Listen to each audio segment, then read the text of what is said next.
Effects of fiscal policy on government macro economic AIIMS.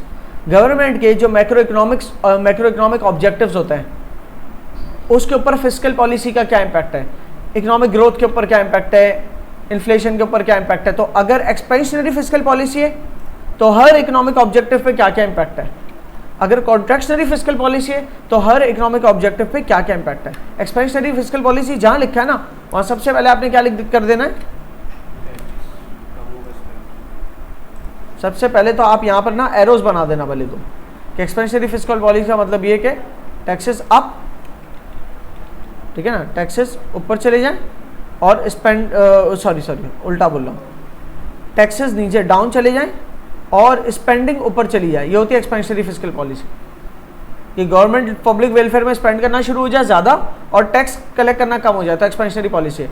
जबकि contractionary policy में क्या है, टैक्सेस ज़्यादा है और स्पेंडिंग कम है।